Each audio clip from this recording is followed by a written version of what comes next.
You stand on the shore of the ocean watching the tide come in. You sense the call of the sea beckoning to take you in further. You step forward little by little, not knowing what to expect, but expecting more. You keep going as the ocean calls you to enter in to deeper waters.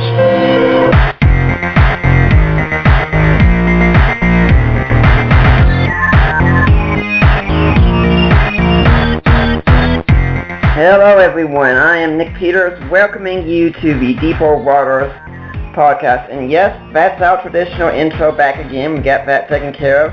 And in fact, some of you are hopefully listening to this on iTunes, because now we have our own iTunes app. So if you're listening to this and you like the show, please go to iTunes and leave us a positive review. Or if you don't like the show, please say absolutely nothing. I'd really appreciate that. But we've got a great guest set up today for you. And in fact, I like to point out that amusingly, this is one of only two guests in the world who, when they're in the studio, I can say to them, "Welcome to the show, Dad." Thanks, son. Good to be with you. And if you don't recognize the voice, I am speaking about Mike Licona, who, as of nearly 4 years ago now, I can say is my dad, since, boy, can you imagine that Allie's put up with me for 4 years so far? Well, she enjoys being married to you, for sure. Yep, and she hasn't killed me yet. Yeah, well, looking forward to this day, Nick. Okay. Well, let's look at what your bio says about you as well here.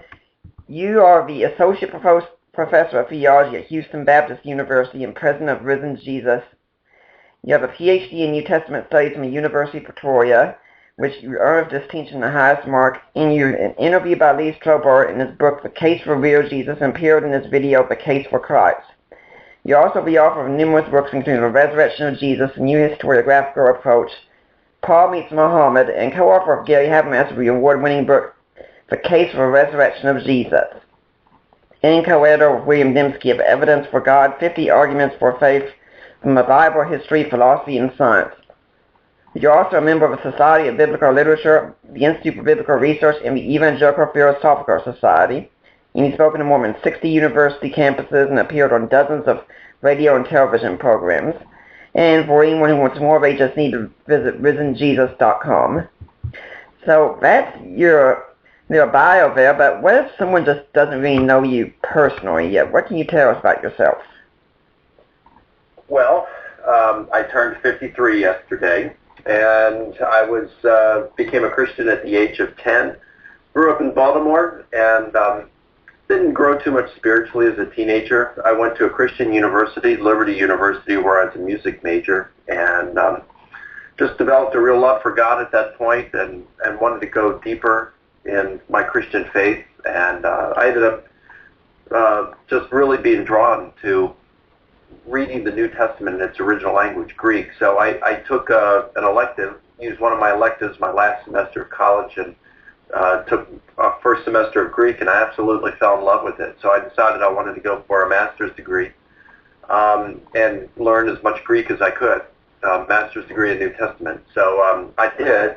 I wasn't the sharpest student at that point. My GPA wasn't the greatest. I think it was 2.84. And to get into the Master of Arts in New Testament, I had to have at least a 3.0, and I had to have at least a year and a half of Greek, and I was supposed to be a religion major. So there was like 3 strikes against me, but they were kind. They told me to take a year's worth of Greek over the summer after graduating from college, and then if I passed the Greek entrance exam in the fall, they would let me in on probation. So I did. I passed the test. They told me I had scored higher than anyone in the history of the school in the Greek entrance exam up to that point. I'm sure it's been passed by now. And then I got A's in all my Greek classes. So I just was passionate about Greek. I loved it. I had a learning disability. I have ADD. And so that made it difficult, but I had a real passion for learning, so I really worked hard with this. It was my last semester in grad school, in the fall of 1985 that I started to experience doubts about my Christian faith for the first time, whether it was true. And it was kind of like, how do I know that Christianity is true? I believe I've got this relationship with God. I believe Christianity is true. But Muslims believe Islam is true. Mormons, Jehovah's Witnesses, Buddhists, Hindus, they all, especially if they were raised in that tradition, many of them have a very strong conviction that their religious tradition is true. So how do I know that I was really in the truth rather than I had just been brainwashed or brainwashed myself into believing that it was? And this really bothered me. So I really struggled with that over the years. Gary Habermas was huge and helped me through my doubts, at least at that point. And later on, I wanted to, Gary had turned me on to the resurrection of Jesus. We had written a book together, as you had mentioned earlier. But I still struggled with my doubts years into it. So around the age of, I guess it was 41, 42, I enrolled in a PhD program, something I thought I'd never do. Had no desire to do it beforehand. But I really wanted to investigate the resurrection of Jesus from a historical perspective, like as though it hadn't been done before. It hadn't been done to that kind of extent before, historically, using the tools that professional historians would use. So I engaged in that, and I was just obsessed with it. I realized I had my own bias, and I wanted to be able to solve my doubts. So my dissertation ended up being 3.5 to 4 times longer than the average dissertation. So yeah, I worked real hard at this and finished up in 2008. Yeah, that's kind of the journey on that. Now, your dissertation, also, that is, in fact, what your book is, isn't it? That's correct. My large book on the resurrection, published by IVP Academic in 2010, is just a slightly revised version of my dissertation, and but I wrote it in such a way as to be quite readable even for the lay person. Now, I think it's important to point this out because a lot of Christians, I think, might have got the wrong idea of reading your book, as if to say that you were assuming a Christian worldview much of the time when you were actually approaching the question of resurrection as if you were a skeptic yourself and studying it that way. That's correct. I made no assumptions when and you can as a historian, and you can as a theologian, but when you come to the text as a historian, you can't assume that theism is true, that God exists. You cannot assume that the Bible is divinely inspired or without error in any sense. You can't make such an assumption. Those are faith statements. Yeah, I wanted to apply the tools of history to see what is it that we could actually prove with a reasonable degree of certainty. In historical investigation, there is no absolute certainty. Because historians cannot get into a time machine, return to the past, and verify their conclusions. So we have to apply strictly controlled historical method, and I wanted to see what is it exactly that we could prove with a reasonable degree of certainty using the tools of a historian. Okay, well then, having been said about the book on the resurrection, let's talk a little bit also about what you're doing now, which is studying at HBU. Tell us about HBU some. Well, I'm not necessarily studying there, I'm teaching. Right, sorry. But I am still studying, of course. So, you're wanting to know about HBU? Is that yes. What you're... Okay. So, a few years ago, I left the North American Mission Board. That would have been the end of 2011, and so I went back on my own in our 501c3, our nonprofit organization named Risen Jesus. And plus, I'm duly employed by Houston Baptist University, where I'm associate professor in theology there. HBU is just a wonderful university. Dr. Robert Sloan, the former president of Baylor, when he left Baylor, HBU hired him. And so he's been president there for, I guess 2005, 2006, he's been president there. It's an NCAA Division I school, small school, about 3,000 students. It's wonderful. I mean, it's serious. It's a seriously Christian school, and it's a seriously academic school, especially in its graduate programs. And Dr. Sloan really wants to make the flagship of the university the School of Christian Thought. So he hired John Mark Reynolds from Biola University, who serves as the provost, which was a great hire. And then he's been bringing all sorts of great people. And I mean, I think about, he's got Jeff Green, Dr. Jeff Green, who used to chair the philosophy department at Wheaton College, and now got his PhD from Notre Dame. He is the dean of the School of Christian Thought. We've got in the philosophy department, gosh, I don't even know all the names. So, but Jerry Walls has become a dear friend of mine. He got his PhD from Notre Dame, and just a great, wonderful Christian brother, but a brilliant philosopher. Bruce Gordon, leading philosopher of science.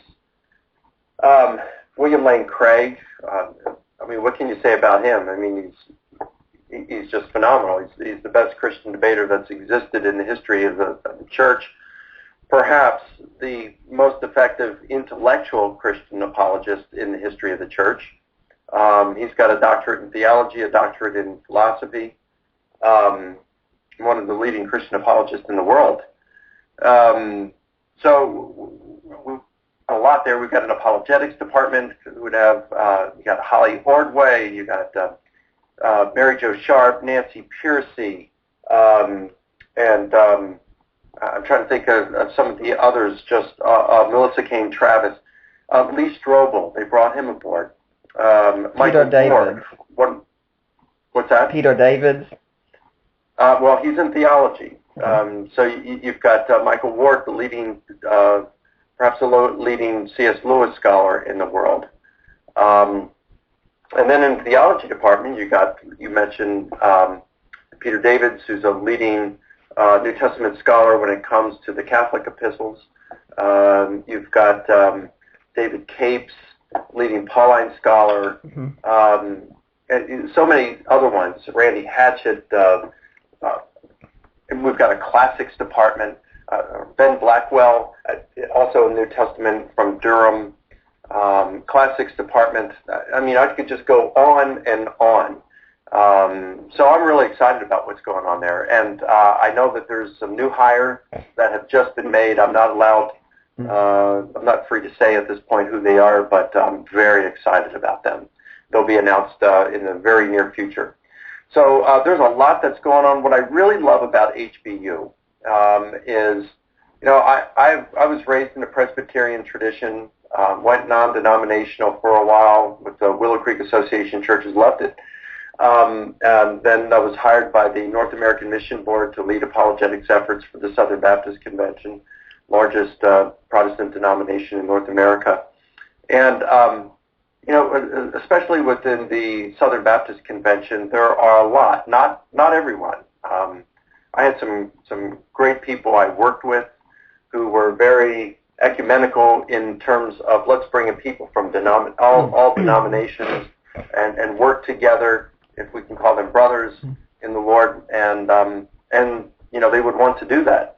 But a lot of Southern Baptists would not want to do that, and kind of exclusive, let's just stay within the Southern Baptist tradition. What I like about HBU, although it is technically a Southern Baptist seminary with the Baptist General Convention of Texas, it with affiliations with the Baptist General Convention of Texas, it's quite ecumenical. So all of us who are professors there have to sign a basic statement of faith that is like a C.S. Lewis Mere Christianity. You got to believe in the virgin birth, the deity of Jesus, his atoning death, his bodily resurrection, that he's coming again, and the divine inspiration of the scriptures. But pretty much outside of that, there's diversity. So we have Catholic professors there who are evangelicals. We have an Orthodox provost. We have Episcopalians, Anglicans. We have Presbyterians, Baptists. We have Calvinists, Arminians, Egalitarians, Complementarians, and we all get along. And it's just wonderful. It's just a great environment. About half the students there are non-Christians, and they come from all over the world. We have one of the best nursing programs in the country, if not the best. and our nursing students work right out of a hospital that's next door to the university. So it's really a great place to be, and it's an exciting place to be. I'm just honored to be on faculty there. Yeah, and we've in fact had some of the guests, the professors, I should say, you've talked about on the show before, such as Holly Ordway and Mary Jo Sharp, and next month we will have David Cates on. Wonderful. Now, if students want to enroll, what do they do? What do you have for them? Well, I'm not involved in that process, but they could go to hbu.edu and enroll. I don't even think they charge anything. I don't think the school charges anything to enroll. Tuition's kind of high. I think it's about $34,000 a year for tuition, room, and board. But most students, because there's a few billionaires who give so that students can get grants and scholarships, I think that very few students probably pay full tuition, and some don't pay much at all. So I would encourage any student who is interested in checking out HBU to go online and apply. The process is free, and it's fairly quick from what I understand as well. So they can do that, and it's pretty economical to go to. It probably won't be as economical for most as, say, going to a community college, but it can be pretty economical to go there. And it's just an exciting university to be at. And you can enroll online also, right? You can That's correct. Study online. Yeah, there are a few programs like this fall. There's the MA in Christian Apologetics, which can be completed entirely at a distance. So you can complete it. There's a program in MA in Christian Apologetics that can complete online entirely at a distance, or you can complete it on campus, entirely on campus. Next fall, they're looking to launch an MA in Christian Philosophy that can be completed entirely, or philosophical apologetics that can be completed entirely at a distance. Right now, they have an MA in philosophy that you can do completely on campus, and they're looking at introducing some PhD programs in theology, in philosophy, and in apologetics in the coming years. Yeah. Now, when you mentioned something about him being an NCAA Division I school, I'm guessing that was sports related, right? That's correct. No wonder I didn't understand it. Yeah, it's like Division 1A or something. So it's not where the big guys are, like the the Notre Dames or the Alabama, LSU, people like that. It's like one division beneath that. But they're building a stadium right now. It's pretty exciting. They have a new football team. This 2014 season will be the first season that counts, where they're playing in NCAA D1. It's just really exciting to see what's going on there. So it's a fun school. Now let's also talk a little bit about what you talked about with how you had a low GPA, because I think a lot of people look at you and think that you're this brilliant academic and such, when really that's not your bent at all, is it? No. As I mentioned, I have ADD. I also, I didn't have good grades in school. I must not have scored too high on my SAT, because my first semester in college I had to take English 100, which is like 12th grade English. As I mentioned, my GPA wasn't that good. I have an average IQ. My dad told me what the number is, and I'm not going to share it, but it's just completely average. So, no, I'm not the sharpest tool in the shed. I've had to work very, very hard. So there are a lot of people out there that are smarter than I am.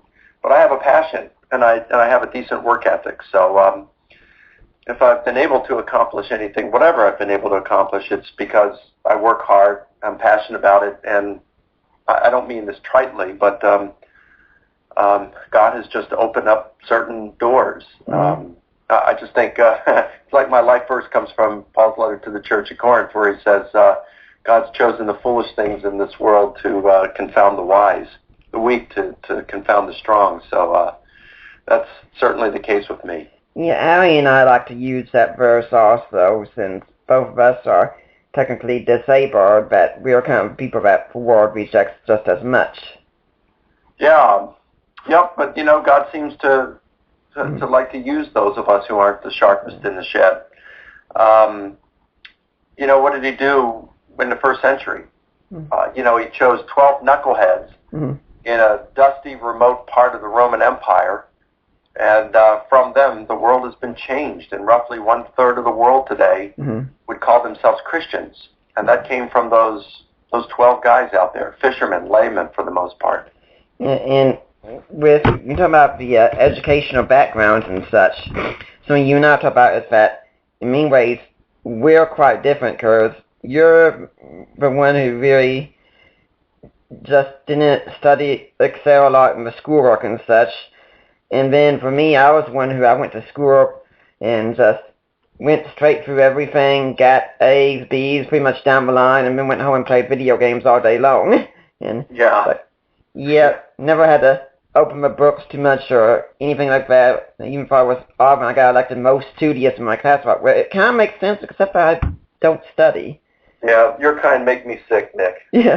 Yeah, but here's the important thing I wanted to bring up, because as different as we are, here's what we have in common. And you know I have to do this just as much. When it comes to this work in apologetics, we both have to study.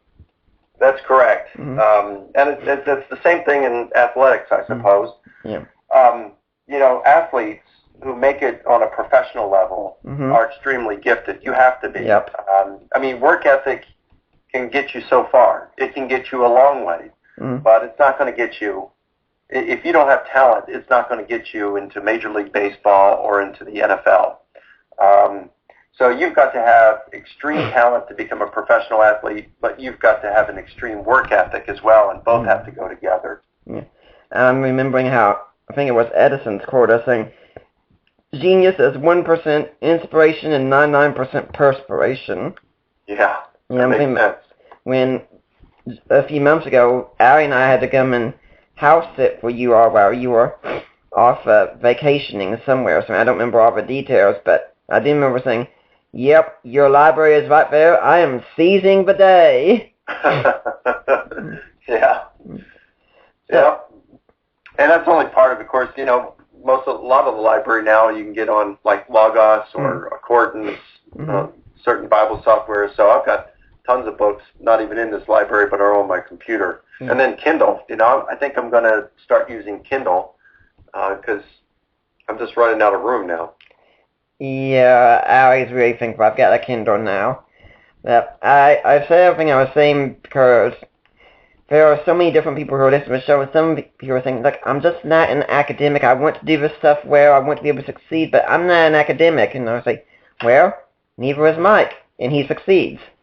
And then somebody say, well, geez, I've got a natural gifting. Do I really need to work so hard? And then you could say, well, my son-in-law has a natural gifting, and he says you have to work hard also. So either way, if you're listening out here and you want to succeed in this, you're going to have to work, regardless. Yeah, but, you know, those who are successful in it, you know, they love what they do. Yep. So it's not like you got to prod someone. Yep. I never prod any of my students when it comes to these things, especially the grad students. They're doing it because they like to. So I don't have to, and I don't want to babysit. So I don't prod people. If they don't do it, they don't do it. But it's no sweat off my back. They do it for themselves. Yep. So a person who just loves apologetics and wants to succeed in it, you'll always catch them with a book in their hand. They're always reading a book or a journal article or doing something because it's their passion. They love it. Yeah, I can picture Allie in our bedroom right now who's overhearing this and probably rolling her eyes and saying, yes, don't remind me, he's always got a book with him. Yeah. Anyway, let's start talking about your latest research project. And you've been studying someone named Plutarch. Now, who exactly is Plutarch? Well, Plutarch wrote around the end of the 1st century, beginning of the 2nd century. And he was an ancient biographer. So he, much of what we know about the ancient world comes from Plutarch. He wrote over 60 biographies, of which 50 have survived. And of those, it's real interesting, 9 of them involve, as I was finishing reading those 50 a couple of years ago, 9 of those involved people who lived at the same time and who knew one another.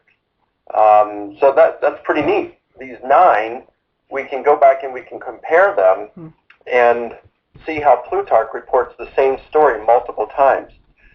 So what got me into this, Nick, was Bart Ehrman and many other skeptics. Ehrman's probably the most prominent of them.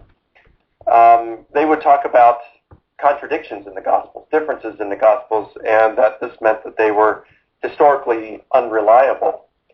So, I realized as one who studies the resurrection of Jesus that if Jesus rose from the dead, Christianity is true, even if it were to be the case that some things in the Bible weren't. And if Jesus rose from the dead, let's say he rose in the year 30, the first piece of New Testament literature wasn't written until the mid to late 40s, so that's at least 15 years. So if Jesus rose from the dead, was Christianity true in that period between the resurrection and the first piece of New Testament literature being written? Well, of course so. So if that's the case, then how could it be that an error in some of the New Testament literature would negate the truth of Christianity? So I realized that the inerrancy of the Bible just is not a fundamental doctrine, that I think as a result of the conservative resurgence that occurred as a response to theological liberalism, the conservative resurgence that occurred in the 1980s may have gone too far in the other direction. Mm-hmm. And so you have too much of a wooden view of what divinely inspired scriptures are supposed to look like. And what I was finding is that a lot of Christians were of the opinion that it's kind of an all or nothing. If anything in the Bible is false, then you can't trust any of it. And that just didn't make sense. It wouldn't make any more sense to say, well, if any one thing in the Bible is true, then it must all be true. Well, that's not true. We wouldn't do that for any piece of literature. No. But it was shaking the faith of Christians a lot. And so I realized this is certainly an issue that needed to be dealt with. And so through the work of people like Richard Burridge at King's College in London, Craig Keener at Asbury in his Historical Jesus of the Gospels book, you've got David Awney at Notre Dame and Charles Talbot at Baylor and some others. They were talking about the Gospels belonging to Greco-Roman biography. And the reason, of course, you'd say, why Greco-Roman biography rather than Jewish biography? Well, for some reason, Jews of Jesus' day were not writing biographies of their sages. We don't know why, but they weren't. The closest thing we have is Philo's Life of Moses, and most scholars believe that this is not a biography. Josephus' autobiography, that's not of the same genre. So if the biblical authors were going to write the Gospels according to a specific genre, Greco-Roman biography was the only game in town. And the biblical authors of the rest of the Bible wrote according to specific genres. So you have the historical books of the Old Testament like Kings, Chronicles, and Samuel. You've got Psalms, which is songs or poetry. You've got wisdom literature like Proverbs and Ecclesiastes. You've got the prophetic books. You come to the New Testament, you have Acts, which is historiography. You've got all the epistles or letters by Paul and Peter and so forth. And then you've got Revelation, which is apocalyptic literature. You've got Hebrews, which many scholars today say it's either a letter or many would say it's a homily, it's a sermon. Mm-hmm. So if all of the rest of the biblical literature is written according to a specific genre, why would we think that the Gospels, God would make an exception there? It seems that he would write according to, have the authors write a specific genre, and again, Greco-Roman biography is what they would have used, it would appear. So by understanding this genre in which the Gospels were written, and just because it says biography doesn't mean it's the same as modern biography. And what people like Keener and Burridge and others were saying is that ancient biographers took some flexibilities in the way that they reported events that we may not use today. And so this could result in differences. Well, the thing is, most of these authors, though, they would talk about the flexibilities, but there was not a whole lot of specifics that were given in terms of the type of flexibilities. So what I decided to do was to look at these different biographies in antiquity within, say, 150 or 200 years on each side of Jesus. I made a list. There's just under 100 of them. I don't know, 80 to 90, something like that. Mm-hmm. And that's what brings us to Plutarch, who wrote 50 of those. And then I got to those. I read through all of those, identified the 9 that involved figures who lived at the same time, who knew one another, participated in many of the same events. And so Plutarch is going to tell the same stories multiple times. And so what I did was I've gone through those the last 3+ years. I've been going through those with a fine-tooth comb. I've been able to identify 42 stories that appear 2 or more times in these 9 biographies. And as I've gone through 32 of them so far, very, very carefully, I'm noticing all sorts of differences. And what's then becomes interesting. You say, well, is he just being sloppy? What's going on here? Well, then you start to see the same kind of differences pop up. And this suggests to me that this is a compositional device, that this was intentional on Plutarch's part. Mm-hmm. So I've been able to identify 5 of these using this method that I'm employing, 5 compositional devices that Plutarch is using. And this can account for these differences, most of the differences within Plutarch's lives. When I come to the Gospels, I've been reading them in Greek exclusively for the last 6 years. And Nick, what I'm finding, all sorts of differences are popping up. I've put together a document of more than 50 pages of these differences. But then what's interesting is now that I'm understanding Plutarch and what he's doing, when I come to the Gospels, I find that they're doing the same kind of things. And so they're employing these same kind of compositional devices that Plutarch did. So many of the differences, I'm not saying all of them, but many of them, and I would say the biggest ones, differences in the Gospels can be accounted for not as contradictions, but as intentional compositional devices that were employed by Matthew, Mark, Luke, and John. Now, since you brought up Ehrman, and one of his biggest things is inerrancy, there are some misconceptions people have about you of inerrancy, so let's go ahead and clear some of those right up too, as well. First off, do you hold to inerrancy? Yes. Okay. And what do you mean by inerrancy? Well, I'm not sure, to be honest with you. I think the Bible is certainly inerrant in all that it teaches or all that it affirms. Mm-hmm. As I've studied these compositional devices, I think that this can be the definite, how we define error becomes something of importance. Mm-hmm. I think I agree with John Walton and Brett Sandy in their book, The Lost World of Scripture, that given what we're understanding about oral tradition, especially in the world of the Old Testament, but also in the world of the New Testament, what we understand about oral tradition, what we're understanding about, what I'm coming to understand through Plutarch as compositional devices. I've also been studying Theon, and I can see he was a literary instructor from the 1st century, and several different ways he talks about paraphrasing. This accounts for a huge number of differences we find in the Gospels. And then you have redaction that's going on as well, editing. Matthew edits Mark. It's clear that he edits Mark on a number of occasions. I could give several examples. John edits material. So when you see this kind of stuff going on, you're saying, well, what actually constitutes an error? And that becomes a little difficult. If we're going to require history to be recorded in a modernist sense, then we're going to have errors in the Bible. Mm-hmm. But if we are being studious, diligent to understand how history was actually written back in those days, what were the rules of their day, I don't think we're going to see so much errors as many would identify. Now, the book you were talking about was The Lost World of Scripture. And I think for anyone interested, I did interview Brent Sandy, one of the co-authors of that, back on October 26th of last year. And yes, this is a book that if you are a serious student of the Bible, you have to read this book.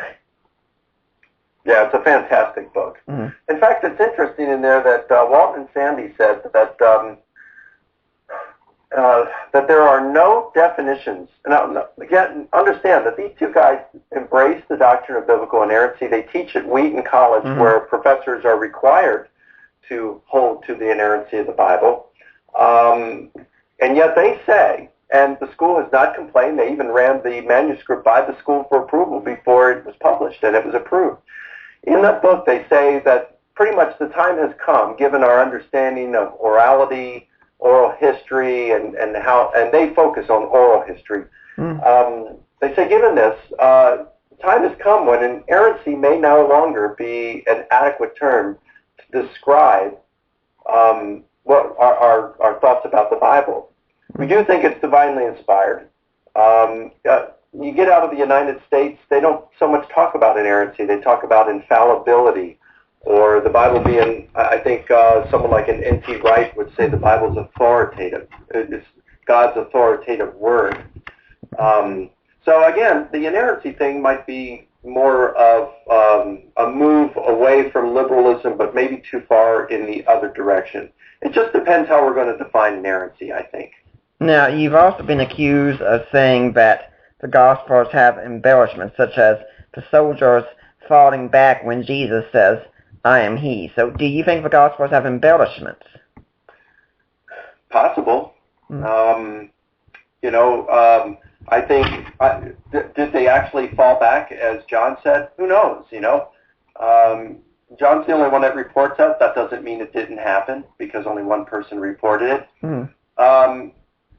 Nick, as I said, the last 6 years I've been reading through the Gospels exclusively in Greek. I've spent most of my time in the Synoptic Gospels, Matthew, Mark, and Luke. Still spending more time in Luke. But I started going through John again recently, and John reads so differently than the Synoptics. It's hard to know what's going on. And, you brought a quote to my attention, I think it was last week, from N.T. Wright, where he says, reading the Gospel of John is kind of like, the relationship with John is like the relationship with his wife, with Tom Wright's wife. He loves her, but he doesn't understand her. And I think most Johannine scholars would say something similar to that. There is a division, a section, I should say, of the Society of Biblical Literature called John and History. And my doctoral supervisor, Jan van der Watt, is a Johannine scholar. He freely admits it's just difficult to know at times what John is doing. John is certainly adapting the text. Even F.F. Bruce, in his commentary on John, the Gospel of John and John's epistles, says that John adapts the material significantly. Craig Keener, who has written one of the best commentaries on the Gospel of John ever, especially when considering the historical aspects, says that all Johannine scholars admit that John has adapted the material. So it is kind of hard to know what John is doing at times. That's not to say that John is lying. That's not to say that John is off message from what the Synoptics. I think John is presenting the same message as the Synoptic Gospels are presenting. He's just doing it in a very, very clear terms. He is making it, trying to make crystal clear, I think, after decades of reflection on the teachings of Jesus. And he would have been one of Jesus' closest disciples. So did John, did these people actually fall back the guards when they said, Jesus says, "Who do you seek?" And they say, "Jesus of Nazareth." And he says, "Ego eimi," in Greek for "I am he," which seems to be an allusion to God at the burning bush in Exodus. Ego eimi, I am that I am. Is Jesus, like John seems to be portraying Jesus as claiming to be God there, and then they all fall back to the ground. Did they do that? Perhaps. Middle Eastern culture, even today, are very, very expressive. So much so that, those of us in Western culture think it's just kind of crazy. But that's just their culture. Tearing clothes, and the high priest tearing clothes and charging Jesus of blasphemy. Why do you have to tear your clothes? And all this stuff. Could they, if Jesus had claimed to be God there, could they, out of such a response, just fell back to the ground as overacting, over-response there? Perhaps. Or could John, in order to make a theological point, I don't know that you would, maybe legend is not the proper term, but could he have invented that detail and put it in there in order to communicate to us that Jesus had been claiming to be God? I think that's possible. I've asked some Johannine scholars on this, and they say, some say, yeah, John is definitely doing that. Others say, we'll never know, will we? Mm-hmm. So as a historian, I got to be open to that. And I don't think that impacts anything. That doesn't mean that it's an error. We don't think it's an error in Psalms when the psalmist, I think it's Psalm 74, when the psalmist says that God is sleeping and asks God to get up out of his sleep. Well, we recognize that that's poetic literature. Ancient biography could do those kinds of things. John takes greater liberties, for sure, than the synoptics do. Is that what he was doing? I don't know. He would have been within his right to do it. But was he doing it? I don't know. I don't think it's problematic if he did, though. Mm-hmm. Now, someone might want to say also, well, why should we study Plutarch, though? We've got the Bible. Isn't that all we need?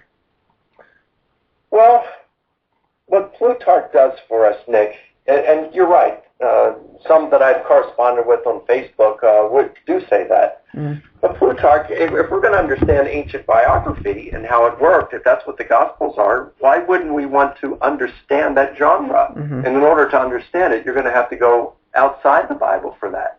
Otherwise, you could say, how are we going to understand wisdom literature like Proverbs and Ecclesiastes best? Or how are we going to understand Psalms? Why is it that we don't take some of the things in Psalms, Proverbs, and Ecclesiastes?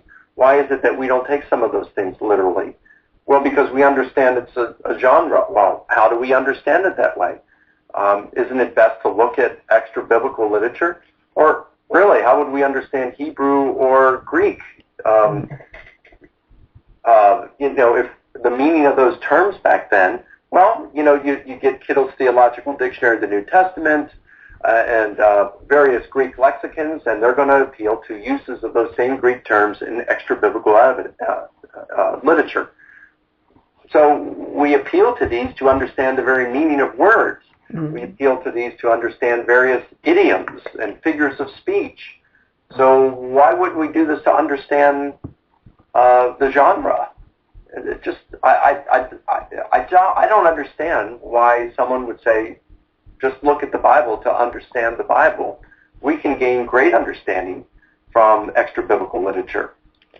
I actually think it's a kind of laziness that's been built into our modern American mindset that if we go beyond the text where we're no longer really relying on the Holy Spirit, and I'm thinking the Holy Spirit also expects you to do your own work too. Well, yeah, and Paul was familiar with extra-biblical evidence. He quotes it at the Areopagus in Acts 17. He quotes it throughout various letters at times. Mm-hmm. I don't see why there's a problem with it. Mm-hmm. Now, that doesn't mean that we look at those extra-biblical writings as though they're divinely inspired. No, right. It doesn't mean that everything those extra-biblical writings say are true. Of course right. not. But it does help us to understand the genre in which the Gospels were written, mm-hmm. And things like that. We understand Paul's letters a little better because we understand, when he says he writes this letter, I Paul, write this greeting with my own hand, and then you understand the use of secretaries and tertius in Romans 16:22 by studying like Randy Richards did at Palm Beach Atlantic University. Mm-hmm. He's probably the leading expert on secretaries in antiquity, people scribes who would write on behalf of someone else. And we understand this from the letters of Cicero and Atticus and things like this, where we can understand their use, their role within writing letters, various roles to different degrees that they can take. Mm-hmm. So extra-biblical literature can be good. And yeah, perhaps in some cases it is a matter of laziness on the part of the other person to say the Bible only, not going to study anything else. Of course, they'll study commentaries, I guess, so that would eliminate that. And I'm pretty sure a lot of them wouldn't even study commentaries. That's if God wants me to know, the Holy Spirit will tell me. Yeah, and then so what happens then? Something like within the evangelical world right now, unfortunately, there's a debate that goes on about Calvinism and Arminianism, and some make a real big to-do over it. Mm. Well, when you have two very seriously minded evangelical Christians who are studying and relying on God to give them answers, and one is a diehard Arminian and the other is a diehard Calvinist, what do you do with that? God's not the author of confusion. Yeah. Maybe by understanding extra biblical literature, we might be able to. It might shed light on some of these things within the Calvinist Arminian debate that could solve this problem for us. Take for example Jesus' statement about if your eye causes you to sin, pluck it out. If your hand causes you to sin, cut it off. Hopefully, we're not going to take that in a literal sense, although many Christians in the early church did. But that's a hermeneutical blunder that unfortunately can have tragic consequences if the wrong body part's cut off. So when you look at Seneca, who was a Roman philosopher, perhaps the greatest Roman mind from the first century, he lived around the same time as the Apostle Paul. And he wrote that if your heart's wicked, rip it out. Well, by understanding, seeing that this is a figure of speech, an idiom of the language, we would know that Jesus' words there were not meant to be interpreted in a literal sense. Because really, there's nothing in that text in Matthew or Mark that would suggest otherwise, that we're not supposed to tear off or cut off the body part if it's causing us to sin. When you read Seneca, it makes perfect sense. Yeah. Now, some modern thinkers might say, well, how can we say the Gospels are biographies? I mean, we hardly hear anything about the childhood of Jesus, and biographers are supposed to cover that. Yeah, good question. Well, of course, that applies to modern biography, but not to ancient biography. Now, Richard Burridge, in his book, What Are the Gospels? This was the book that really made a difference. It was a game changer in the world of New Testament scholarship. And in the early 90s, most scholars believed that the Gospels were of a unique genre, but this book, you had people like Charles Talbert and David Awney and some others who were claiming back in the 70s and 80s that the Gospels were ancient biographies. Burridge took issue with that and did his own very in-depth study, and he concluded that the Gospels were ancient biographies, Greco-Roman biographies, but he had a very limited pool of sources that he considered. I lost my train of thought, Nick. Childhood. Oh, okay. So in that book, Burridge says that the ancient biographies he looked at, most of them do not, they only mention the childhood, and then they go right into the adulthood. Well, in my study of Plutarch, of those 50 biographies, many of them considered the childhood of the person, but many of them did not. So I guess the point I would make is, in ancient biographies, I don't know the count. If I were to count them, how many of them mention the childhood and how many don't. But if I had to take a rough guess, and this would be very, very rough, just based on my reading of Plutarch and those 50 biographies a few years ago, I'd say maybe half of them talk about the person's childhood. The other half don't. They just mention the guy's birth, maybe who the parents were, and then maybe one little thing from childhood, and then boom. The next time it picks up is in their adulthood when they're starting their career. So what we find in the Gospels would be typical of ancient biography. Not required, but typical. And we should point out that some aspects in Plutarch that, in fact, these biographies are seen as, for the most part, historical, that they do also contain miracles and things of that sort. They do. Some miracles, a lot of portents or heavenly signs, things like that. They would consider things like eclipses of the sun and comets. Those would be portents. But they would talk about other things. They reported apparitions, and Suetonius, one of our greatest historians from antiquity, one of our most accurate historians from antiquity, reports an apparition. These you would find supernatural things occurring in these ancient things. And I'm not saying that they're all true.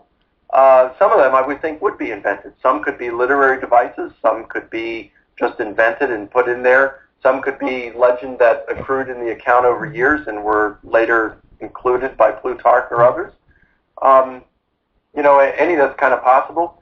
This thing that the supernatural doesn't exist, that's a modernist conception. And in fact, that era is passing away. And people today, even scholars, are warming to the idea of the supernatural. The epistemological ice age of modernity is coming to an end. Spring's in the air. Most people today believe that there's a supernatural element to reality.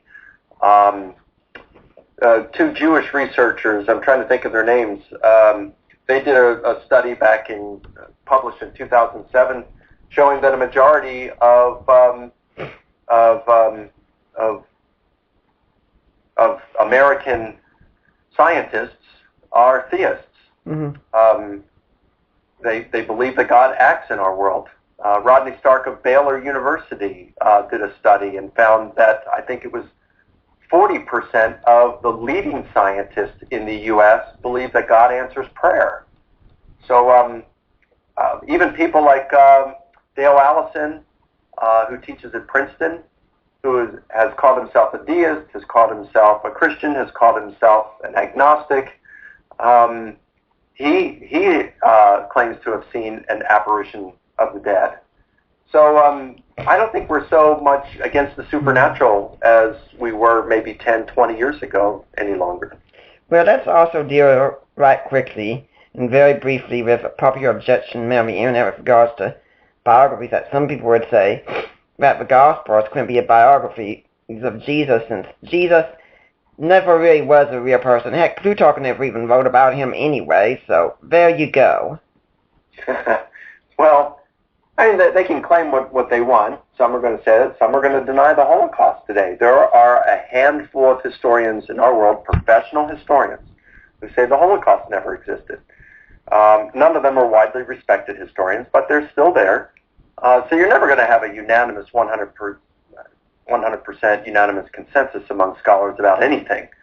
You're not going to have 100% consensus among scholars saying that Jesus existed.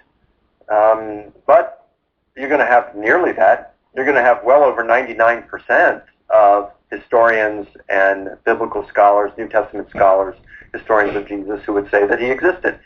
There are a handful who say that he didn't. Their arguments, I think, are quite weak, problematic, and they have failed to convince scholars. So, yeah.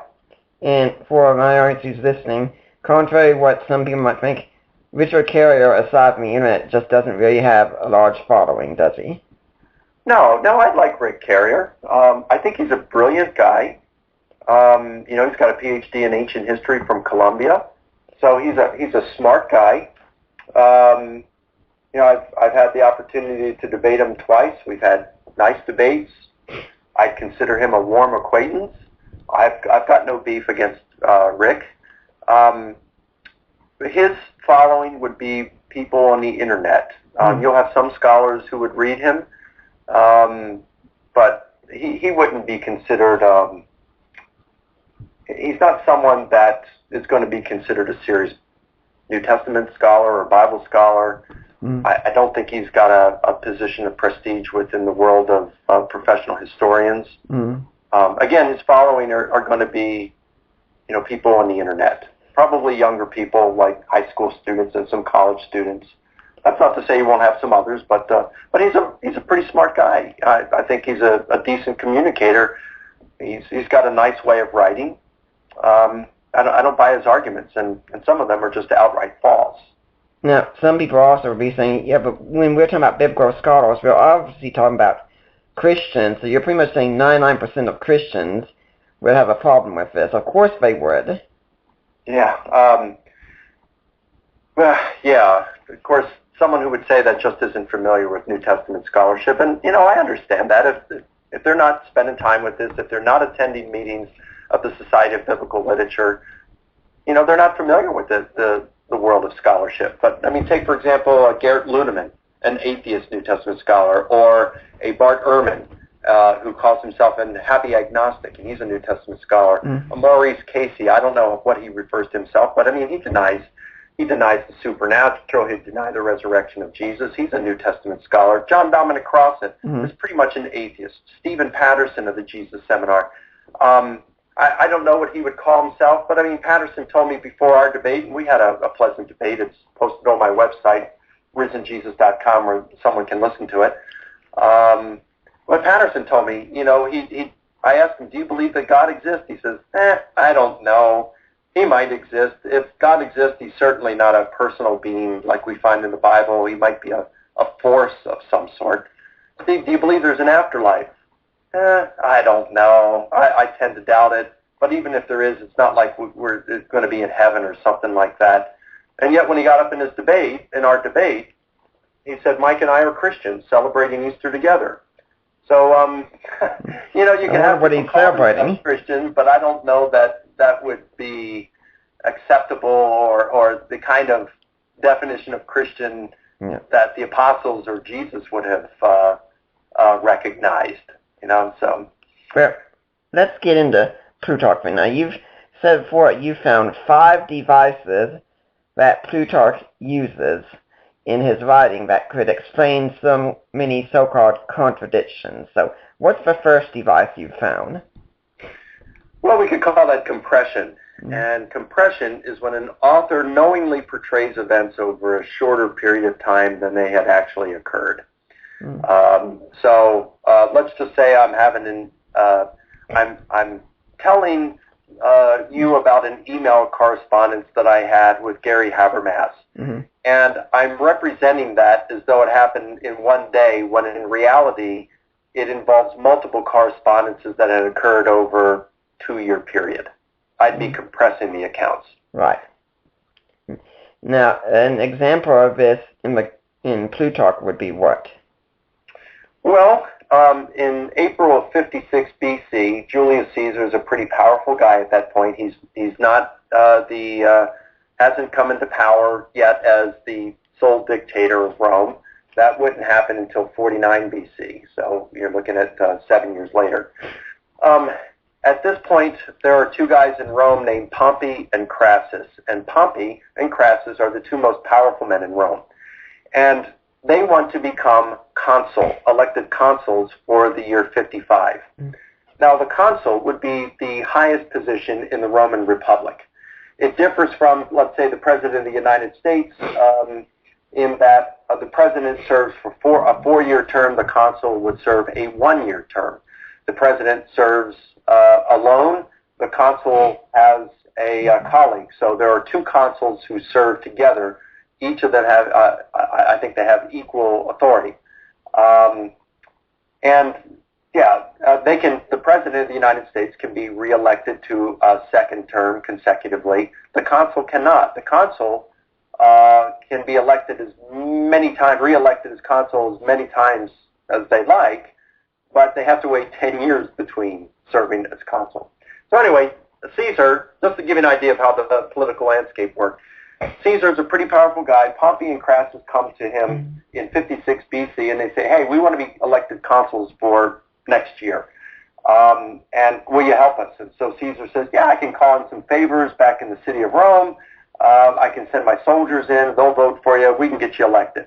But I want something in return. I've got this military command right now out here in Gaul, and I'd like you to extend that military command for 5 years if you get elected. And so they fist bump on it. You got it. Let's do it. They shake. And then Caesar lives up to his end of the deal, and he gets them elected. And then they live up to their end of the deal, and they get Caesar's military command extended for 5 years. Now, that's the story. But here's how the laws go down.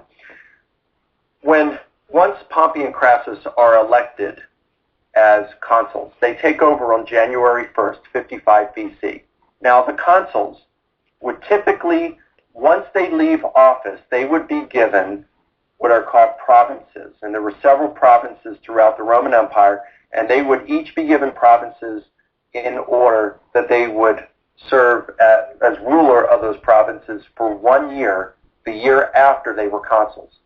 So the first thing that happens is they propose a law that would give them consular provinces for 5 years rather than 1.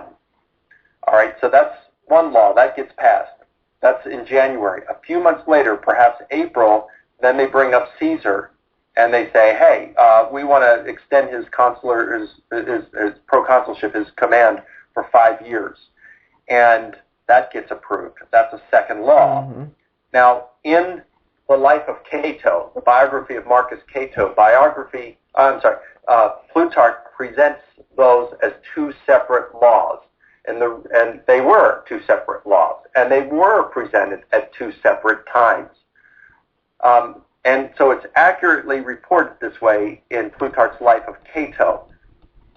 But in Plutarch's life of Pompey and life of Crassus, this is presented as a single law, a single measure in which a single occasion in which both measures are passed. So what Plutarch does is he compresses the two events into one. He doesn't need to do two separate ones. The reason he does the two separate ones in the life of Cato is because Cato objected to both of these measures. And in one case, he was hauled off to prison because his objection was so strenuous. And this is important for Cato, because it illustrates his character as one unswerving in terms of his commitment to Rome and his integrity. But this isn't the purpose in the life of Pompey and the life of Crassus. So he compresses the stories for purposes of economy. So that's compression in Plutarch. I could give you several other examples, but that's just one of them. Well, before we move on to the Gospels, I'd like to remind everyone that you're listening to the Deeper Waters podcast. I am Nick Peters, your host. My guest is my father-in-law, Mike Licona, New Testament scholar at Houston Baptist University. But if you're listening next time, my guest is going to be Dr. Paul Copan. We're going to be talking about the question, is God a moral monster? Looking at incidents in the Old Testament that call God's character into question. So I hope you'll be listening when we get that podcast out there. Dr. Paul Copan, is God a moral monster? Now, when we come to the Gospels of compression, the scene that pops in my mind immediately is Luke 24 contrasted with Acts 1. So that would be the resurrection appearances. Yeah, where in Acts 1 it says that he stayed there for 40 days with many convincing proofs, and then in Luke 24 it looks like it all happens in one day. That's correct. That is a very clear example of compression in the Gospels. And of interest is this is one of the examples that skeptics like Ehrman appeal to say we've got a clear contradiction in the Gospels. And yet, you're right. When you look at Acts chapter 1, Luke says that Jesus appeared to his disciples over a period of 40 days. But when you look at Luke 24, written by the same author, Luke portrays the resurrection, all of the appearances, and the ascension as occurring on Easter. Mm-hmm. So Luke is clearly compressing the accounts here. Yeah. How do we know? Is it a contradiction? No. I mean, we find, is it possible that it's a contradiction? Well, it's possible. But when we see compression occurring so often in Plutarch, when we see it also occurring throughout the other Gospels, when we see that the same author who writes Acts chapter 1 also wrote Acts 24, and compression was a common literary device, to insist that this is a contradiction is really, I think, desperate on the part of the skeptic. Yeah, you meant Luke 24 instead of Acts 24, right? Luke 24. Yeah. So, I mean, Luke is, and so they talk about, where did the appearances occur? Were the first appearances in Jerusalem, as Luke says, or was it in Galilee, like Matthew says, and Mark implies? Well, I think it was probably Galilee, but because Luke is compressing the story, and everything is going on in Jerusalem or in the surrounding area, then it has to happen. The first appearances have to occur in Jerusalem because it's all happening on Easter. Why does he do this? I don't know. Luke has the longest gospel, and the gospels or biographies were typically confined to a single scroll, which is no more than 25,000 words. Luke has 24,000 and some Greek words. So he's coming up on the maximum length. So he might be doing it to be brief, or he may do it to make a point that, Jerusalem is the center for the church at that point. He might be doing it for dramatic purposes. We don't know why he did it. He doesn't tell us, but it would appear that he is employing compression there. Yeah, and we're not telling the skeptic at this point to assume inerrancy, but one thing I think we should encourage the skeptic to do, and anyone to do with any writing, is follow the principle of charity with interpretation and say, these two accounts are right next to each other. Let's assume one thing: Luke isn't an idiot, and he knows what he's writing. Right. And you know what, though, I do think that offering charity to the writer is the right thing to do. But even if one is not inclined to do that, when one has a common literary device called compression at their hands, a common literary device that biographers would use, and it appears that Luke may be using this, why would you insist that it's a contradiction here? It's the same author, It's the same author who's writing a sequel to his gospel. It's kind of like the difference of the appearance to Paul in the book of Acts, Acts 9, 22, and 26. Yeah. There are differences in these. These differences, I think, for the most part, can be harmonized. I deal with this at length in my large volume on the resurrection of Jesus. But even if you can't harmonize all of these, you've got to extend charity because it's the same author in the same book, no less.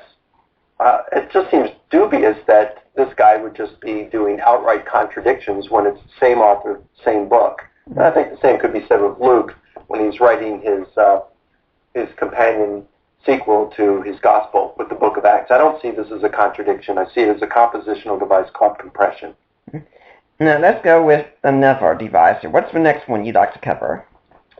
Well, we could look at displacement. And displacement is when an author knowingly removes an event from its original context and transplants it in another. Let's go back to Plutarch. Yeah. And there's an event that occurs. We don't know the exact dating of it, but it would have to be after 49 BC. So sometime between 49 and 44 when Caesar was assassinated. And Caesar is sitting on his throne, and at this point a bunch of the Roman politicians, the consuls, the praetors, the senators, they are approaching Caesar in a procession in order to honor him. Well, it would be typical within the Roman Republic for Caesar to stand and return the respect to them. But Caesar wants to be the monarch. He wants to be the king of Rome. He wants to be made the sole ruler of Rome, the dictator. So he refuses to stand for these guys to give them mutual respect. And as a result, this is considered an insult to those Roman politicians, and many of the people feel sorry for the politicians, so they leave as a result. And the politicians, of course, are insulted. So Caesar realizes his gaffe, and so he pulls the toga back from his neck and invites anyone who wishes to strike him to kill him. So that's this one event.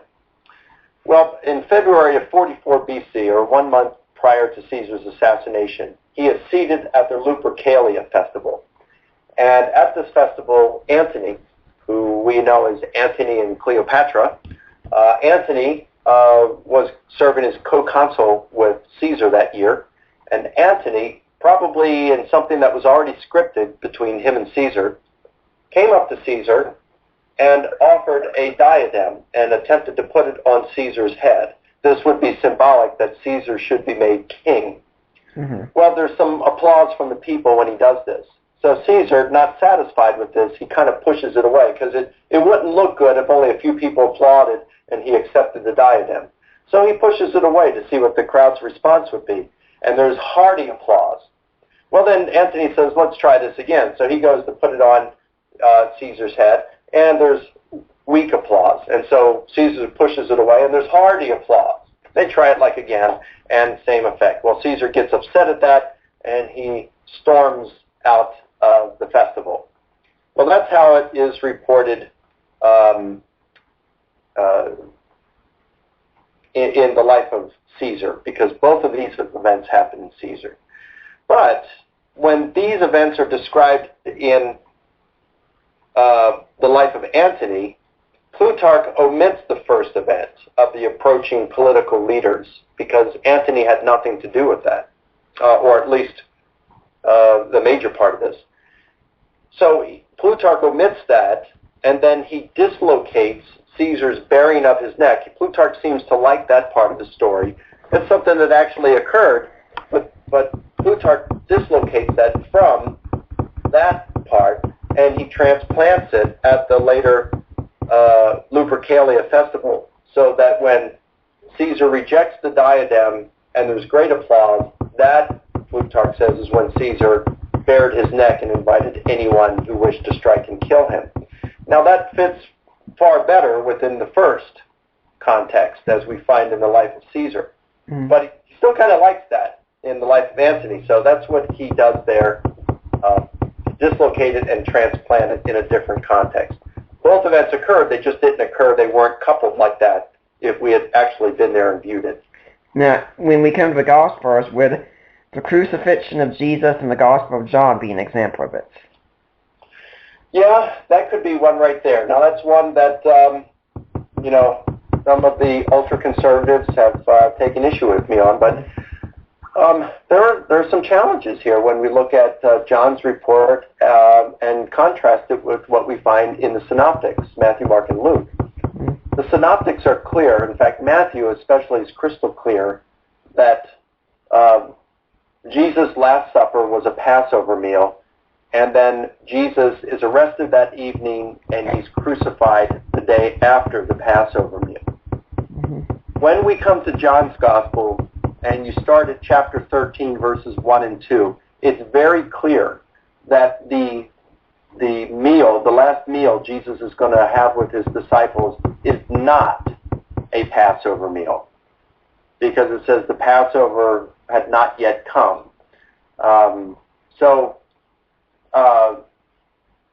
Then Jesus celebrates that Last Supper with them. You have the breaking of the bread. You have several of the same stuff that's going on. He predicts that one of them is going to betray him. Judas leaves the table and goes to betray Jesus. So this is certainly the same thing. And then afterward, just like in the Synoptics, Jesus goes out to the garden, and then he's arrested. And the next day, he's crucified. What's interesting is when we look at the Gospel of John, not only was the Last Supper not a Passover meal, in contrast to what Matthew, Mark, and Luke said, but when the Jewish leaders deliver up Jesus to Pilate, it says they didn't follow him into the praetorium so that they wouldn't be defiled and could eat the Passover that evening. Well, it's important to recognize that according to the book of Exodus, the Passover had to be eaten all before sunrise, and anything that was left over had to be burned. So in other words, there were no leftovers when it came to the Passover. So it would seem that John has the Passover, that John has the Passover on a different day than the Synoptics. It's also interesting to note that the time in John in which Jesus is crucified is different. Mark has it at 9 a.m. John says Jesus was delivered to be crucified just after noon. Now, some have tried to say, well, there was a Jewish way of telling time and a Roman way of telling time. That's possible. We don't know for sure. It's possible. And that it's possible you could account for it that way. But it doesn't account for the difference in days. So Craig Keener, in his commentary on the Gospel of John, suggests that he appeals to the Mishnah, Jewish literature from the 2nd, 3rd century, and the Mishnah says that when the Passover fell on a Sabbath, that the burnt offerings, not the Passover, but the burnt offerings, which were offered on every Sabbath, would have to be moved back 2 hours in order to accommodate the sacrifices in the temple for the Passover meal. So the burnt offerings were typically offered around 2:30 in the afternoon. So if you move those back 2 hours, that places it at 12:30 or just after noon. So Keener suggests that what John may be doing here is that he has changed the day and the time of Jesus' crucifixion in order to make the theological points that Jesus is the burnt offering for our sins and our Passover lamb. And this would have been something that's entirely allowable within ancient biography. could certainly do this stuff. So if this is what John is doing, and John dislocates or displaces elsewhere, such as the woman anointing Jesus, and possibly even the overturning of the temple tables. Since John does this elsewhere, we have to look at this as a serious possibility that this is what John is doing here. He has displaced the day and time of Jesus' crucifixion in order to make theological points. Mm-hmm. So that's not to say that the crucifixion didn't happen or that Jesus didn't celebrate a Last Supper with his disciples. It doesn't change any of that. Okay. Well, let's go to a third one. And what's a third form of that you find in the Greco-Roman biographies that would help explain contradictions? Well, spotlighting is certainly one. Spotlighting, I find, of all the compositional devices of Plutarch I've been able to see so far, of these 5, spotlighting is the most frequent. During a theatrical performance, you can imagine the actors, actresses up on the stage, and then all of a sudden the lights go out and a spotlight will shine on one of the actors. And the others are there, but you don't see them. So that spotlight is being shown on that particular character. Now, in a similar way, in ancient literature, someone could shine their literary spotlight. So for example, it would be like if an author directs focus, like Plutarch directs his focus on his subject, the subject of his biography, to the point that he describes that subject's involvement while neglecting to mention others who were likewise involved. In that sense, Plutarch is shining his literary spotlight on his character. So let me give you an example. In 63-62 BC, there was what was called the Catilinarian conspiracy. Mm-hmm. There was a guy named Catiline, and he was a Roman senator. He had run for consul and had made a second bid for the consul, and both were unsuccessful. And in this case, he had lost, or Cicero was in office at this point. And so Catiline is quite upset, and he decides that he's going to kill all the senators, burn the city, and then rebuild it as its dictator. Well, the conspiracy is found out because some letters are delivered to Crassus one night. One's to Crassus, and then the others are to other senators, informing them of the conspiracy. So Crassus immediately takes these letters with 2 other guys. One is Marcellus and the other is Metellus. And the 3 of them go to Cicero's house at night. They wake up Cicero, and one of these letters is addressed to Cicero. So Crassus reads his own letter to him. Cicero reads the letter, and he gives them all these letters to the other senators. And Cicero calls a meeting of the Senate the next day, and they get the conspirators. Well, that's in the life of Cicero, how it's reported. But in Plutarch's life of Crassus, he only reports Crassus going to Cicero by night. In other words, Marcellus and Metellus are not mentioned in this biography. They're there, and in fact, Plutarch knows about them because he wrote his biography of Cicero before writing his biography of Crassus. So he knows about these guys, but he doesn't mention them. They're irrelevant to the story. Mm-hmm. So he shines his literary spotlight on Crassus. Mm-hmm. So this is a difference between the life of Cicero and the life of Crassus. You can look at it and say, well, how many people went to visit Cicero at night? Was it just Crassus, or was it Crassus, Metellus, and Marcellus? Well, it depends which biography you read of Plutarch, you could say, if you were Ermine. Yeah, depends on which Plutarch you read. That's right.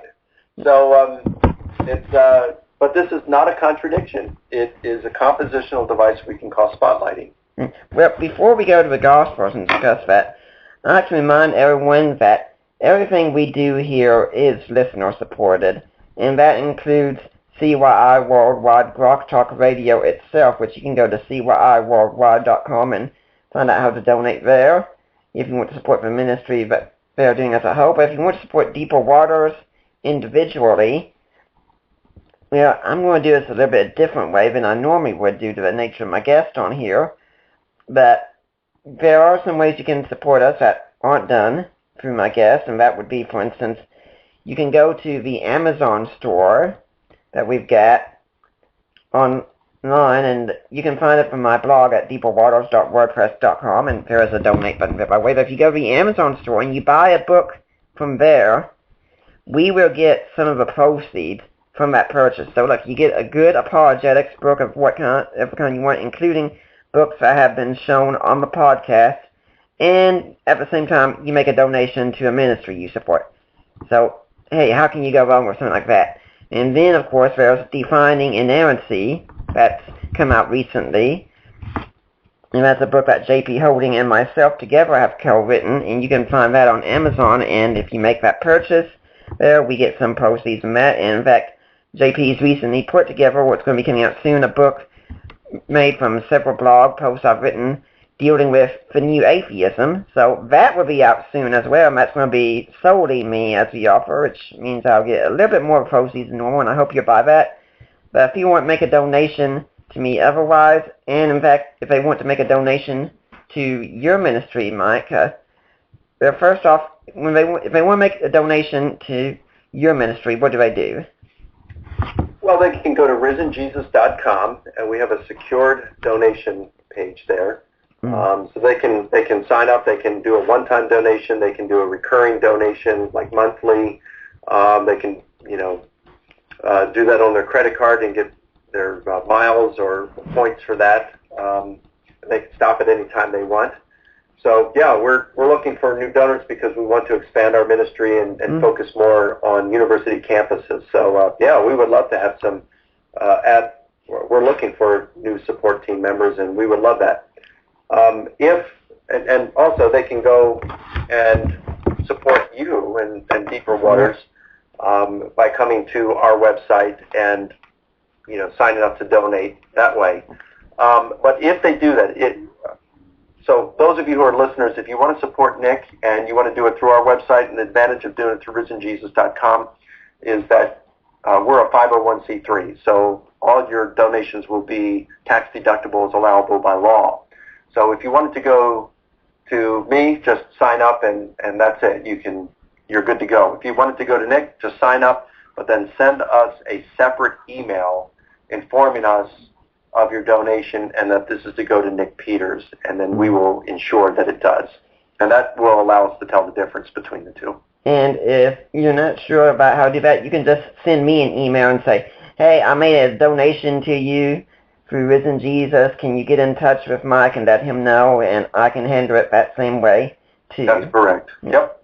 And when anyone makes a donation to me through you, we also get every penny of that donation.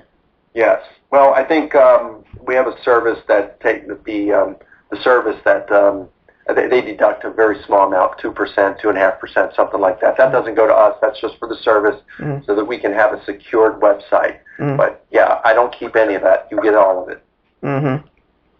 And if you all like the podcast and our work is being done here, and you want to see it kept going, then do the same. Then start making your donations, and I encourage you to do the same with Mike's ministry. That's one that definitely needs to keep going as well. I appreciate it. Yeah. Well, let's go on to spotlighting in the Gospels, man. And oh my gosh, there are several places I can think of where we can say spotlighting seems to take place, such as, well, how many demoniacs were there, or how many blind men, or how many angels at the tomb. All these would be examples of spotlighting, wouldn't they? Could very well be. Some seem to be more certain that it's spotlighting than others. I think, for example, two of them in the resurrection narratives. John's Gospel reports that Mary Magdalene got up early, went to the tomb, found it empty, whereas the other Gospels report it was multiple women. But it's real interesting. In John's Gospel, when Mary comes back, she says, they've taken the Lord and we don't know where they've laid him, which could suggest that there were other women there with her. So that could certainly be spotlighting that John is shining his literary spotlight on Mary Magdalene because she was the spokesperson there. She was a major woman. who visited the tomb. It's also interesting to note that in John's Gospel that when Mary Magdalene tells them, Peter and the beloved disciple go and run to the tomb and find it empty. Whereas in Luke's Gospel, after the women report, it says that Peter got up and ran to the tomb. Well, was it just Peter, or was it Peter and the beloved disciple? Mm-hmm. Well, in Luke, when it mentions Peter getting up and running to the tomb, you go down 12 verses later, and this is where Jesus is talking to the Emmaus disciples. And there, it says that their eyes were kept from recognizing him. And they're telling Jesus, unaware that it's Jesus, they're telling Jesus what happened, and it says, this morning, our women folk went to the tomb. Some of our women went to the tomb and found it empty and saw angels, and then some of our own went to the tomb and found it as the women had said. Well, wait a minute, Luke, just 12 verses later, you mentioned Peter going to the tomb. You didn't mention anyone else. Now you're saying some of our own. Well, Luke seems to be employing spotlighting there. So we can see this happening with the number of women who went to the tomb. It seems that John is spotlighting Mary Magdalene, and then in Luke's Gospel, Luke seems to be spotlighting, shining his literary spotlight on Peter. So then you do have to ask, as you had said a little earlier, what about the number of angels at the tomb? Matthew and Mark say 1, Luke and John say 2. Could Matthew and Mark be shining their literary spotlight on the angel who did the talking at the empty tomb? I think that's very conceivable. And since spotlighting is so dominant throughout Plutarch's lives, again, this is the most common literary device I've found in Plutarch, we would expect to find it on a regular basis in the Gospels, or at least we shouldn't be surprised to find it on a regular basis in the Gospels. And so I do think that this could account for many of those occasions where one Gospel reports one person, whereas another Gospel reports 2 or more being at the same event. Okay, 3 down, 2 to go. What's the 4th method that you find being used in Plutarch? Transferal. Mm-hmm. Transferal is when an ancient author knowingly takes what was said by one person and places it on the lips of another. Now, a real clear example of transferal in Plutarch is in the life of Marcus Cato. Well, let's put it this way. So Pompey and Crassus get elected. They were consuls serving in the year 55. Again, you got to wait 10 years before you can even sue for the consulship again. But in 53 BC, Rome was in a state of great chaos, tremendous chaos. It could have collapsed at any point. And so as a drastic means, Pompey is re-elected consul, and he's re-elected as the sole consul. These were just really desperate times, and they felt that nobody wanted this to happen, but they felt that they had to do this, and that Pompey was the only person in Rome at that point who could really have the influence and restore order. So he takes over in January 1st, 52 BC as the sole consul. One of the things he does is he sets up a new law that says when a person is being tried, the defendant could not bring in someone who would read an encomium. Now, an encomium is a lavish speech that just heaps praises upon praise on the defendant. So it'd be kind of like,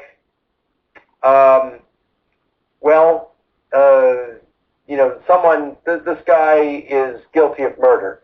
Yes, but he makes great milkshakes.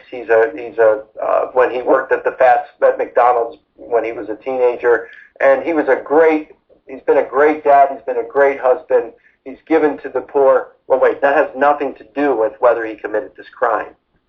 So Pompey said you couldn't read these encomiums. Well, then Plutarch reports that Pompey broke his own law. So in the life of Marcus Cato, it says that Pompey, he was out of the city at that point, and so he sent an emissary.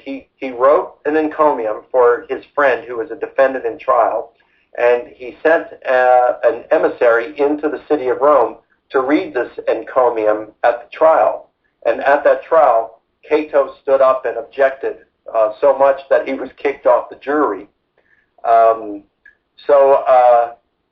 That's in the life of Cato. Now, when you read the same story in the life of Pompey, it's interesting to know that Pompey himself, according to Plutarch, came into the city and read the encomium at his friend's trial. Mm-hmm. So he transfers it from the emissary that Pompey had actually sent, and we know that that's the way it happened because it's reported by other historians. And he transfers it to Pompey himself. Well, why would he do this? Well, because Pompey was behind the encomium. He's the one that wrote it.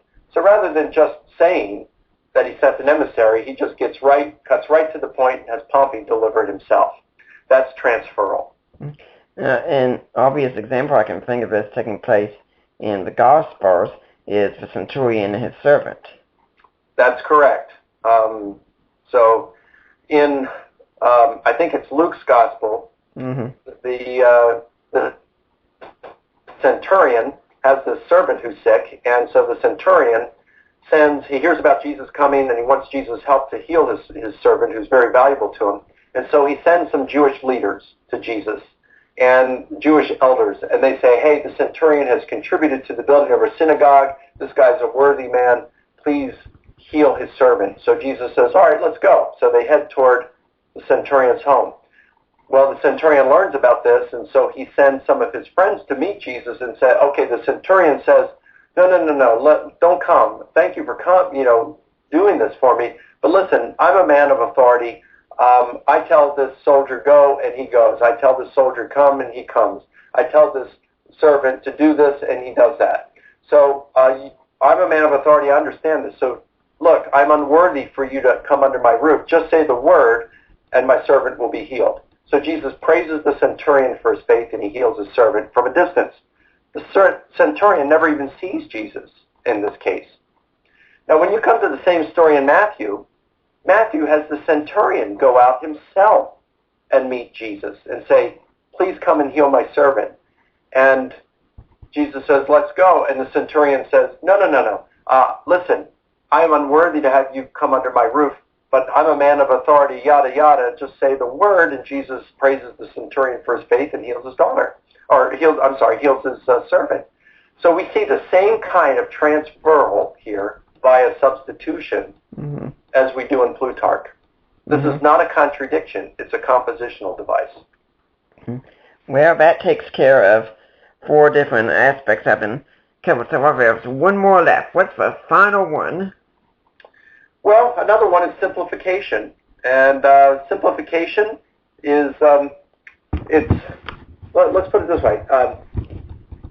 Plutarch says in the first chapter of his Life of Alexander the Great that the reason, the objective behind ancient biography was to illuminate the character of his subject.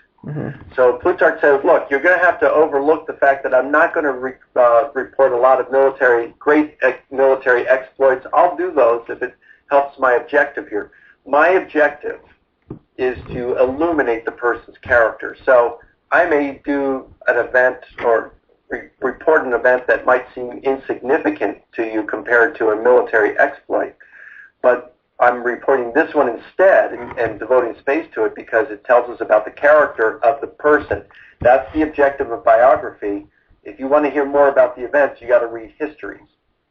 So with that in mind, we come to the Gospels and understand that what ancient Greco-Roman biographers or people writing Greco-Roman biography, what they're doing is they're trying to illuminate the character of their person, their subject.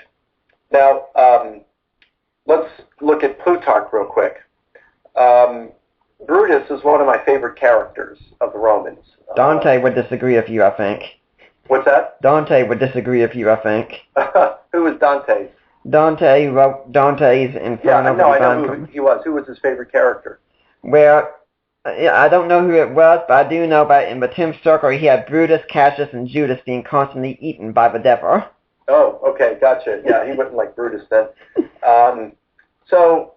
Well, Marcus Cato, I think, is my favorite, but Brutus is right up there.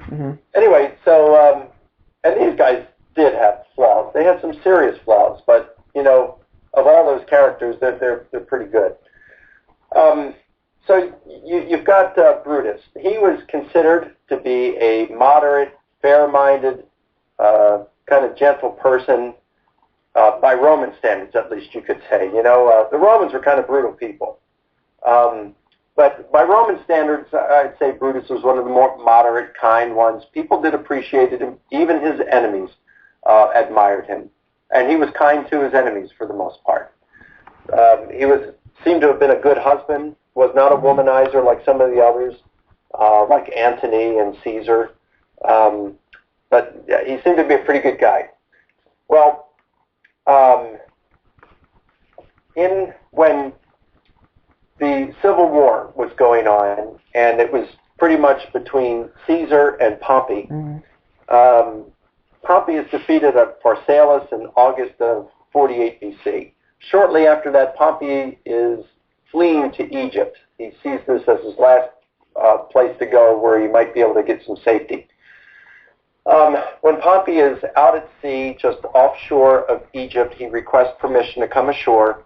And so King Ptolemy, the brother of Cleopatra, younger brother, he consults with his advisors to say, hey, what should we do here? And, they're talking about this. Well, listen, this guy's being defeated by Caesar. If we take him aboard, Caesar might kill us. If we send him back, they might, the Romans might get us for refusing safety for another Roman. So what are we going to do here? So one of the advisors says, well, let's kill Pompey. And so they talk about it, they agree on it, they invite and they betray Pompey and they kill him. Well, Caesar comes later on, and because they killed another Roman, he seeks the people who killed Pompey, and he finds some of them and he executes them. Well, King Ptolemy, he escapes, but he's later captured and executed. But this other guy, who was the main advisor, he escapes. In Plutarch's Life of Pompey, at the very end, after reporting Pompey's death, he says that this particular guy was later discovered by Brutus, who subjected him to every sort of torture before killing him. So you have this very sadistic, brutal Brutus in Plutarch's Life of Pompey. It probably did happen this way. What's interesting, though, when you read the Life of Brutus by Plutarch, he just says that when Brutus captured this guy, he punished him, and that's all that's said. So why doesn't he mention, like he does in the Life of Pompey, that he subjected him to every sort of torture before killing him? Well, because this would complicate Plutarch's portrait of Brutus as a fair-minded, moderate, gentle Roman. And he doesn't want to do that. He doesn't want to complicate the portrait. So he's not really lying about it. He's just omitting that information so as not to complicate the portrait. This is kind of what we find. Cicero reports in a letter to Atticus that Brutus at one point approved of a loan to Cyprus at an annual interest rate of 48% that crippled the city. This isn't mentioned in Plutarch's Life of Brutus. Why? Because it would complicate the overall portrait of Brutus. So, if we take the entirety of Brutus's adult life, or as a Roman ruler, was he a gentle, moderate, fair-minded Roman? If we take the entirety, we'd say yes. Mm-hmm. But did he have some serious flaws and hiccups that betrayed that character? Yes. But Plutarch doesn't want to complicate that. So he simplifies it by omitting certain details. That's what simplification is. When does this happen in the Gospels? Well, I think we see this happening in the Passion scene in the Gospel of John. When we read the Passion scene in the Synoptics, in Matthew, Mark, and Luke, we see a Jesus who's quite distraught over what's to take place. He's in the garden and he's praying, Abba, Father, if it's possible, let this cup pass from me. Not as I will, but as you will. But let this cup pass from me. I want out of this, if at all possible. Mm-hmm. When he's on the cross, my God, why have you forsaken me? Now, what's interesting is when we come to the Gospel of John, we don't really find a Jesus struggling in the garden. You find one statement about Jesus' struggle, but it just doesn't epitomize the Jesus we see. We see a Jesus that is completely in control of his emotions and doesn't seem to be sweating this much at all. He doesn't pray to be, he says, instead of saying, God, if it's possible, please deliver me from this hour, let this cup pass from me. In John's Gospel, he says, shall I ask God to deliver me from this hour? No. Shall I not drink the cup which the Father has given me to drink? No, I was born for this purpose. So some of the things that Jesus says in the Synoptics are cast quite differently in the Gospel of John.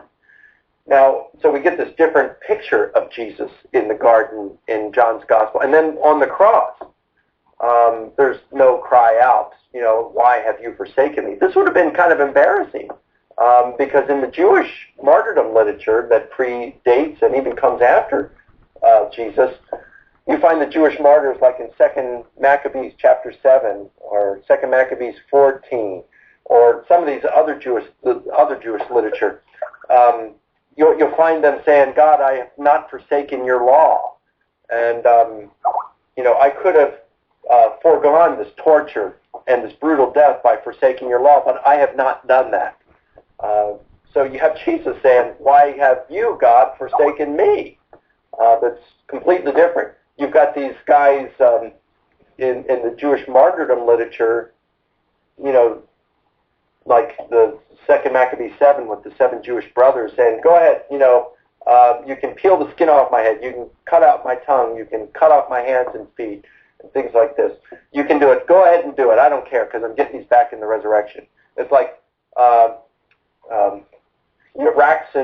racks and stones may break my bones, but resurrection awaits me, is what the Jewish martyrs are saying. But, Jesus, God, let this cup pass from me if at all possible. Mm-hmm.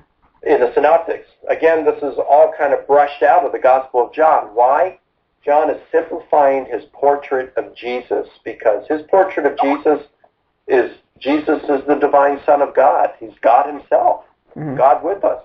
Now, the Synoptics, I do believe, portray the same kind of portrait, but John, as I mentioned earlier in your program, does so with a clarity that is far greater than what we find in the Synoptics. Yeah, I think that's what he's doing in simplifying the account here. I think an example of this from the Old Testament also is that when we look in the King's books in the Old Testament, we find the mistake that Solomon had, where he had 700 wives and 300 concubines. But when you get to Chronicles, for some reason the Chronicles just decides to leave that detailed out. Well, that could certainly be a case of simplification. And I also think of another kind of detail where the modern example I think about this is if I had Jehovah's Witnesses come to my door after we're done here and I start having a conversation with them, I'm going to be willing to call you sometime soon afterwards and say, hey, here's how the conversation went and we'll have a good back and forth about it. Now, I'll call my parents also afterwards, but I'm not going to tell them the same thing. And the reason I'm not is not because I love them less or something of that sort, but because they don't understand theology and apologetics the way you and I do, so a lot of it would be wasted. Yeah. Mm-hmm. Yeah, so you're going to simplify, you're going to probably compress your account. Yep. For those reasons, yep. Mm-hmm. Now, that's all the things from Plutarch that we've talked about. So now what people are really wondering, I'm sure, is there a book coming? Well, I hope so. My plans are for a book. Mm-hmm. I've been working on this for 6 years so far. Mm-hmm. So I'm hoping to complete my research on Plutarch by the end of this year, to get through the remaining 10 stories in Plutarch that appear 2 or more times. And then next year I would start writing the book. And I'm anticipating that will take a year to do. So my hopes will be that the book will be available around November of 2016. Now this is going to be, in fact, the first of its kind, isn't it? It will. And when I embarked on this with Plutarch, to be honest with you, I I figured that this had been done before, not necessarily in regard to the Gospels, but in regard to Plutarch. Mm-hmm. And so I thought, before I get started in this, because this will take a lot of work, let me see how much of this has already been done. So I'd rather just read a book than have to do this research myself. Mm. So I contacted Christopher Pelling, who several have told me is probably the world's foremost authority on Plutarch. He teaches at Oxford. And I emailed him and I told him what I was thinking of here. And I said, I got to think that this has been done before. And so can you tell me where I might find some information on the composition of the devices in Plutarch? So he wrote back to me and he said, well, really not much has been done on this at all, in fact. He said, and all that I know that's been done on it is an essay that he had written that's been published in a book titled Plutarch in History. It's chapter 4 in that book. Mm-hmm. And it's kind of an expensive book. So if anyone's thinking of reading it, they could purchase it or get it in a library loan. But it's a great book. And in there he presents 6 compositional devices. But he does it a little bit differently than I do because, he's a classicist. And so he compares Plutarch's rendition of the story with not only with how Plutarch renders it elsewhere, but also how it's rendered by Suetonius and Tacitus and Cassius Dio, people like that. So he's comparing Plutarch with other ancient historians as well. And I think that's completely legitimate. And that was my original intent to do something like that too. So he has actually has a few more compositional devices that I don't have, but I have, of my 5, 2 of them are compositional devices that he doesn't use. I think spotlighting and simplification. But he's going to have 3 others that I don't have, but you have to appeal to other ancient historians and biographers in order to arrive at those. Mm-hmm. The reason I took the approach that I did is because if you are going to compare, let's say, Tacitus and Suetonius, Plutarch, and Cassius Dio, and they tell the story differently, that could be because of compositional devices. Or it could be because they're using different sources. Or it could be because one or more of them were in error. Or it could be because they changed the story for various reasons. When I'm comparing with Plutarch and identifying patterns of the differences, that's going to be a more secure way of identifying the compositional devices because it's the same author reporting the same story, pretty much using the same source material. Mm. So I'm not saying that Pelling's method's wrong. I think it's a great method. It would take a whole lot more work. The findings aren't going to be quite as secure as just simply comparing Plutarch with Plutarch. And you got to limit your research project somewhere, and this is already quite involved. So that's how I've limited it. Mm-hmm. So, yeah, this has not been done on a comprehensive basis before, like I'm doing it now. Mm-hmm. And it certainly hasn't been done at all in terms of relating it to the Gospels. So this really is groundbreaking stuff, both for the classics as well as New Testament studies. And you were talking about how expensive Christopher Perring's book is. This is one of the advantages of a Kindle, because I did just look, I was talking with someone yesterday who said that it doesn't cost as much on Kindle, and if you want to get Christopher Perring's book on Kindle, it's $19.75. Plutarch in History? Yes. Whoa. Well, I think I paid $60-some for my copy. So, yeah, that's great. Just think, if you'd had a Kindle, you could have saved yourself $40. You bet. Mm-hmm. Well, I am going to start using that because it just makes sense. So yeah, this is fun stuff. It is groundbreaking. I think we're just seeing some really neat things.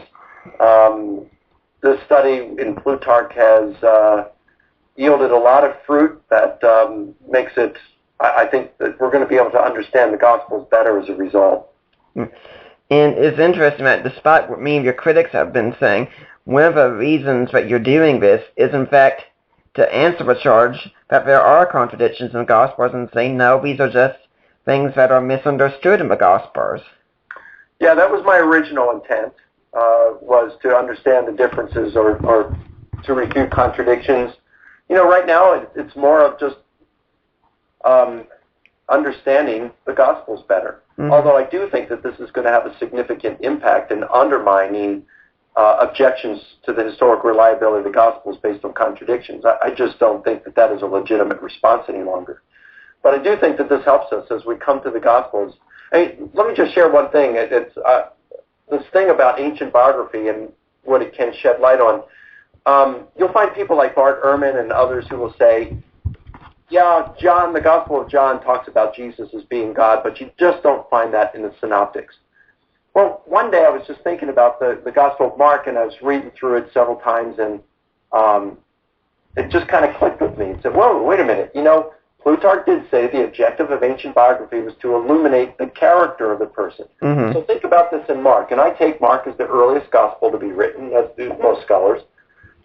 So the very first verse it talks about, the very first verse is chapter 1 of Mark says, you know, this is in fulfillment of, I think, the prophet Isaiah, who said, the voice of one crying in the wilderness, prepare the way of the Lord, make straight the paths of our God. Mm-hmm. Preparing the way of the Lord, make straight the paths of our God.